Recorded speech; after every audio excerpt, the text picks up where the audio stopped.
Torment and humiliation used to be quite a public spectacle. But with the development of technology, new ways of transmitting these emotions have appeared. And many of them can now be obtained without leaving the computer screen. When creating this video, I remembered about a girl named Daria, who was not afraid to voice her story of bullying and humiliation over the internet. The link to the video will be in the description. For victim number 5, as she was then called. It all started in the 2013 year, when she posted an ad on the largest advertising site in Britain, Gum3, that she wanted to buy a dog. One of the letters that a 15-year-old schoolgirl received was a little strange. It was from a certain Fox, an artist who promised to buy the girl any dog she chooses. In return, Liz wanted the girl to email her a topless selfie as a pose for a charcoal drawing. They started communicating by email. The girl confessed to Liz that she lives in a foster family, is bullied by other girls, and she has a young disabled brother, who is the most important person in the world for her. She found a dog worth £275, and the Fox told her that he would buy it for her in exchange for a photo that no one but the Foxes would ever see. The girl emailed her the desired photo. As soon as she did, the Fox immediately began to behave in a completely different way. The girl was told that if she did not immediately send more photos, then the photo she sent earlier would get to her friends. The trap quickly tightened. The more photos of victim number 5 Liz sent, the more she was blackmailed, and the more explicit Liz's demands became. "I will do my best to make your life a nightmare," Liz wrote to her. She threatened to send photos to everyone on her street and at school. She will talk to social services and ensure that her disabled brother is taken away and placed in a shelter, unless the girl takes a picture of herself in a series of humiliating nude poses, holding posters with inscriptions like "I'm a whore," and "I take care of my disabled brother," and "Now I'm being forced to undress." The girl told the Fox that she wanted to commit suicide, but the Fox kept demanding photos. As a result, the girl was hospitalized after an overdose of drugs. At the same time, Liz was blackmailing other girls. One schoolgirl was forced to send videos of her naked eating dog food from the floor, licking a dirty toilet brush and a used tampon, as well as sending photos of her standing with her legs spread, exposing her genitals, and holding a handwritten sign with the words "I hate niggas." But Liz wasn't a teenage girl. Matthew Falder was hiding under this identity. A middle-class Cambridge graduate in his 20s, living a double life. When he wasn't doing research in geophysics, he wasn't spending time with university friends or with his longtime girlfriend. 29-year-old Fowler used encrypted email addresses to blackmail vulnerable people, forcing them to take photos and videos of them committing humiliating acts, which he then distributed to the darkest corners of the internet.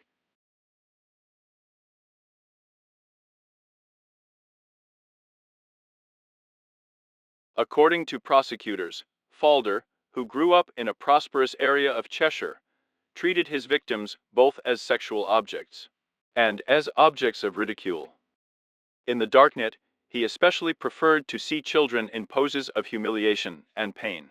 On one extreme porn forum, in a topic called 100 Things We Want to See at Least Once, he suggested using a young girl as a target for darts, as well as posting a video in which the bones of a child slowly and deliberately break, and bullying a paralyzed child.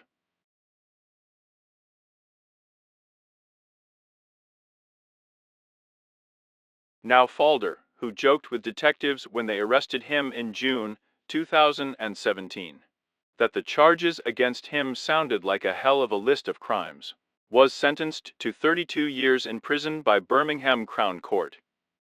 He confessed to more than 100 crimes in the period from 2009 to 2017. including many sadistic online crimes against 48 people aged from early adolescence to 30 years. During sentencing, Judge Philip Parker described Falder's crime as a story of increasing depravity. The judge told him, "Do you want to take full control of your victims? Your behavior was cunning, persistent, manipulative, and cruel." This case marks the first successful prosecution in the UK for crimes related to Hurtcore, an extreme form of porn, focusing on unstimulated, hard suffering from pain, torture, and humiliation. Mostly on children, including toddlers. Despite being a prolific criminal, Falder was a minor player in a world that is as dark as you can imagine. For the first time, I heard about Falder, or at least about his online pseudonyms in Garden 666 Davy and Evie. From the FBI during the investigation of the Hurd website in 2013 year. At that time, the most famous website Hurd tour in the darknet had thousands of participants, hundreds of whom actively participated in the exchange of materials about violence. Falder was a regular visitor to the site's chat forum, where topics such as the production of child porn for dummies, a child porn star for toddlers, 3 men and a baby, mutilated bitches, young tied up, crying rape, and a topic created by Falder himself called Need Ideas for a Blackmailed Girl were discussed.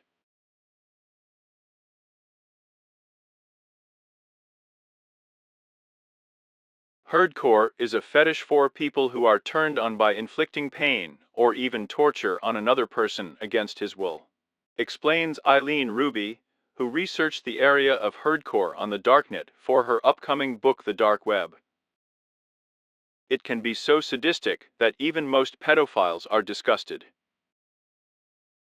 Videos and photos usually come from poor countries, but this market is worldwide. A mysterious figure in the network, standing behind the Hurd decor and most of the Hurtcore zone in the darknet, an internet character named Lux, who became known as King Hurtcore when the police finally identified him in the 2014 year. It turned out that it was a 22-year-old student studying nanotechnology, Matthew Graham, who managed a lot of Hurtcore sites in his pay-to empire zone right from his bedroom at his parents' house in the suburbs of Melbourne. Graham admitted that he incited a Russian pedophile to kidnap, rape, torture, and kill a 5-year-old girl, although no one knows if that person actually did it. Graham also shared a video so horrifying that many on the internet assumed it was nothing more than an urban legend. Daisy Destruction showed a screaming 18-month-old girl tied up and hung upside down. She was subjected to horrific torture, rape and torture by a masked woman. The film was sold to pedophiles and fans of Hurtcore on the dark web for $10,000. Before Gramza got it and, in the name of freedom of speech, as he later claimed, posted it for free on Dick Decor. At first I was ashamed that I was attracted to such a thing, he told the Daily Dot before his arrest. But over time, I gradually began to accept myself more and more. It was only when I came across the Tor pedophile community that I really felt comfortable with my hobbies. Lux is not a fan of Hurtcore rapes, bestiality, and most of the other perversions that could often be seen on Hick, he told Data. But he trumpeted the freedom of his users as the highest value. It seems that he was noticeably less concerned about the freedom of real children in porn. Although he believed that most of the participants only describe fantasies and never dream of performing such actions in real life.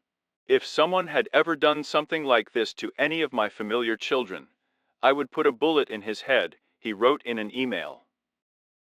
Given this, I still believe that people who are interested in such things should have a place where they can express their opinion and desire. Lux, who describes himself as an ardent supporter of freedom of speech, quickly became one of the most hated people on the deep web. Before his arrest, Peta Empire handled tens of thousands of multimedia downloads every day, Lux said. Hurd boasted an average of 326 registered accounts and 160 posts made daily. It is impossible to check these statistics now. In 2016, Graham was sentenced to 15 years in prison for a crime that the judge described as pure evil. Lux's arrest did not come as a shock, at least for some members of the deep web pedophile community. An anonymous source told Deep Web that Lux had been behaving strangely over the past month, including a change of identities and a lack of responses to messages from users of his websites. Another Australian businessman, Peter Scully, accused of creating Daisy's destruction, along with his assistant Lizel Morgalla, was in prison in the Philippines on charges of murdering, torturing, and mistreating children, related to videos he shot for his production company, No Limits Fan. Cruelty knows no fatigue. Since Empire Graham's pages were shut down, new websites have appeared, and children continue to be blackmailed and abused for entertainment, without the face of a horde of online molesters using new technologies to satisfy their desires. A report published in November 2000 by the Australian National University on cybercrime expressed concerns that the growing use of virtual reality and sex robots could encourage criminals to look for victims offline and improve their experience by including live streaming of sexual abuse of children with tactile sensations that such technologies promise. According to the expert, protecting the most shocking parts of the darknet is a difficult task.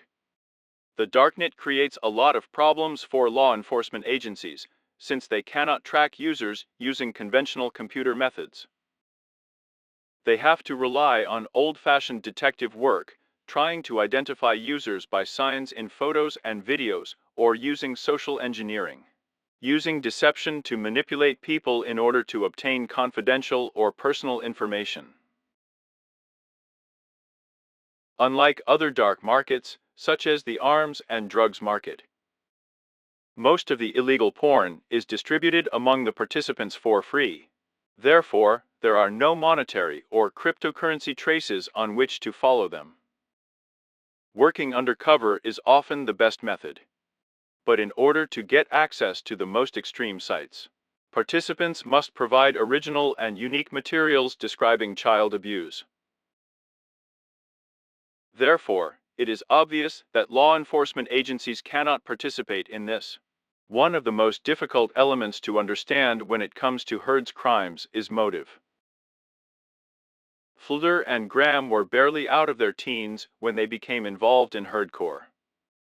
None of the lawsuits mentioned the serious trauma or humiliation they suffered in childhood, which could cause such delight from watching how others are hurt and humiliated. It's also amazing that by wading knee-deep into a landscape that depicted almost biblical levels of evil, Fulder, in particular, was able to keep this side of himself completely isolated from his daily life. Senior detectives in the Fulder case said that although most crimes are committed because of sex, passion, money, revenge, or hatred, Fulder's main motive was to inflict suffering and humiliation on others. In 30 years of working in law enforcement, I have never encountered such a horrific crime when the sole purpose of the perpetrator was to cause such pain and suffering, said Matt Sutton, senior investigator. I think it all comes down to sadism. The brutality required to participate in the Hurtcore is simply unimaginable for most of us. The darknet has provided a place for safe meetings of like-minded people, and the fact that there is a community, for lack of a better word, can normalize their motives and actions to a certain extent. There is an element of trying to surpass each other in corruption. Modern cruelty is carried out remotely. Criminals hide in the web of online encryption, while victims are left to suffer in silence. Many of those targeted by Fulder despite such a humiliated position, showed amazing courage, not being afraid to make statements. They expressed relief that he was caught and punished. But they also noted how this particular kind of cruelty, used by someone they had never seen in the flesh, left such an indelible mental scar. According to one of Falder's 15-year-old victims, I think about what happened to me every day. I think it will always be like this.